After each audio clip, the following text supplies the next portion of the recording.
More comments on social media or on social media about what will happen when the dirty bastard Donald Trump is arrested.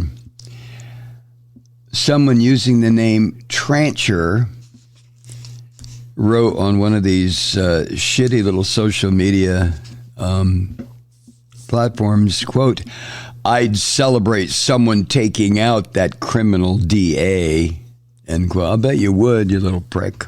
I bet you would.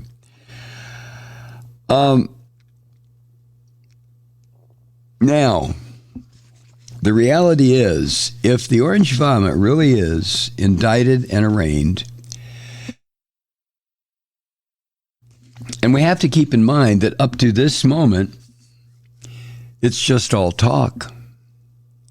But if he is indicted, brought in to face a judge and goes through an arraignment and the mugshots and the fingerprints and all other shit, it'll be one of the, obviously, the most unusual and closely watched court proceedings in New York history. Yeah, that's certainly an understatement, huh?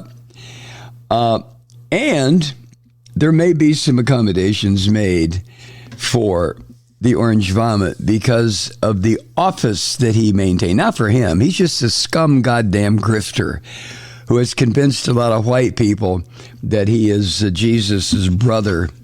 But he's nothing more than a low-rent grifter who made a lot of money screwing people. And I don't mean Stormy Daniels. So, it's standard for people arrested on felony charges to be handcuffed as they're taken into the police vehicle and then from the vehicle into a courtroom to be booked. And at this point, I don't believe this is really happening. But at this point, it's unclear if the authorities will make an exception for the orange vomit because of the office that he occupied, certainly not for his status. He's a punk. He's a goddamn grifter. And an illiterate one at that. Most defendants, people charged with a crime, have their hands cuffed behind their backs. But some white-collar defendants, you've seen this on TV, as I have, some of these scum who are considered to pose less of a danger have their hands cuffed in front of them. That's something to be watching for, truth seekers. Are his hands cuffed in front of him or behind him? Now, they don't want to do it, obviously, because it puts the defendant in a very vulnerable position. There are, one supposes, an enormous amount of people in the United States who would like to off the orange vomit. And I'm sure some of these people would consider it a perfect occasion to do so when he is handcuffed and being led from a vehicle into a building. So I doubt if they're going to handcuff him. I really do. After the arraignment in front of a judge, that's when Trump would likely be released on his own recognizance because an indictment likely would contain only nonviolent felony charges. And under New York law, prosecutors are prohibited from requesting bail in most of those cases, a nonviolent felony charge. And besides, the orange vomit probably couldn't raise the money anyway. But released on his own recognizance, I don't believe that Trump could ever hide successfully someplace and avoid his own trial, right? Now, it is almost certain that as this process unfolds, if it unfolds, that the orange vomit will be accompanied at every step in the process from the moment he's taken into custody until his appearance before a judge. He will be surrounded by armed agents of the U.S. Secret Service. They are required by law to protect him at all times. And security in the courthouse is provided by New York State court officers.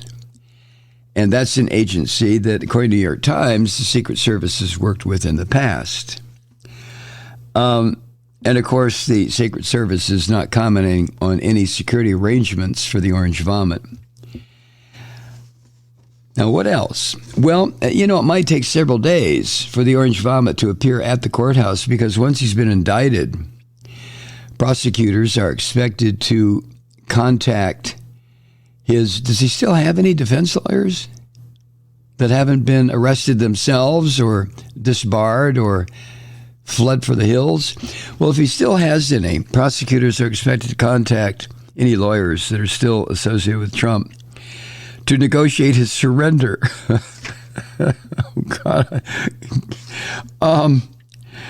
Which is apparently a very common practice when you arrest a former president. Well, actually, common practice in white-collar investigations when prosecutors have been in touch with defense attorneys. What? 2 levels of law enforcement in this country? Oh, no. What makes you think that?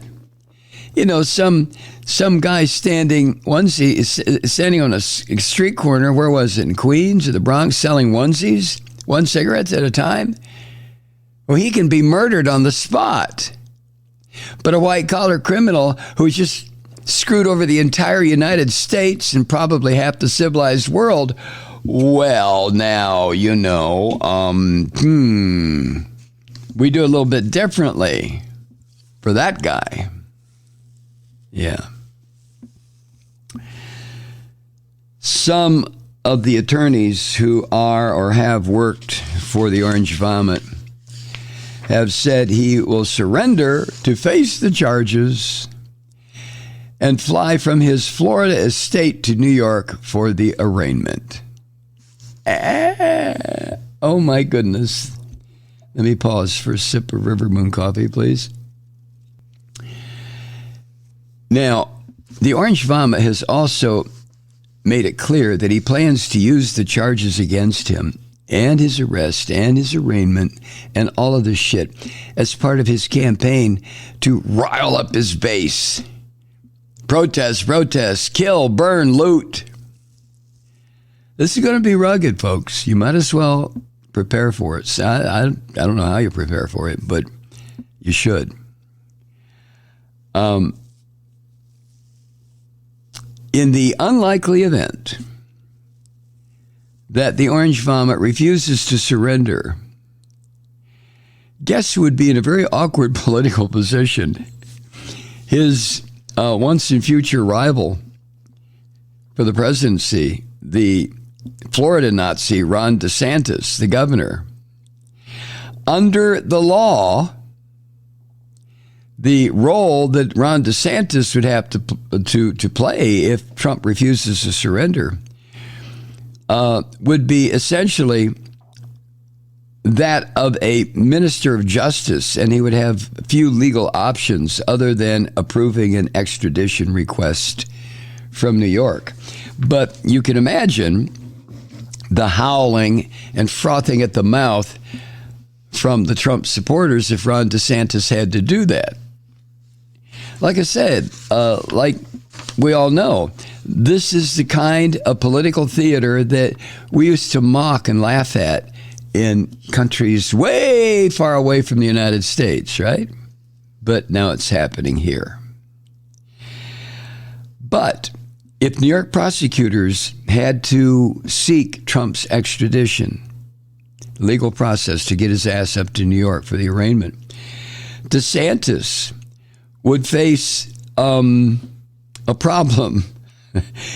He would be compelled by state law and federal law, I guess, to choose between authorizing an arrest warrant for the orange vomit and inflaming the white people who think that Trump's middle name is Jesus, or DeSantis would have to attempt in some way to aid Donald Trump and possibly face legal action himself as a result. You know, do you ever stop and think of the things that Hillary Clinton used to warn us about when she ran against this pig in 2016? Has anyone ever in politics. And I ask this honestly because I cannot come up with an answer. Has anyone ever been so absolutely correct in a prediction about a political opponent and what would happen if that political opponent were elected, especially to the presidency of the United States, as Hillary Clinton has been 1,000,000% absolutely correct. She warned us. She goddamn warned us. She made it very, very clear what would happen. And look what has happened. I mean, who would have thought that this stumblebum grifter from New York City could incite enough people to absolutely put this republic at risk? Hi, Truth Seekers. Mike Malloy here. You know, the Progressive Voices Network brings you commercial-free commentary from today's leading progressive radio hosts and pundits, like me, Mike Malloy, 24 hours a day. I'm not your typical old guy from the 80s or the 90s talk radio host, and Progressive Voices is not your typical talk radio network. It's a listener-supported nonprofit with no corporate control whatsoever over our broadcast. So hosts like me, Mike Malloy, are free to rant and scream and carry on about whatever we like. We're often controversial, but we're never boring. Weeknights, 9 p.m. in the East, 6 p.m. in the West on the Progressive Voices Network. Always progressive, always on. I'm Mike Malloy. Keep it lit.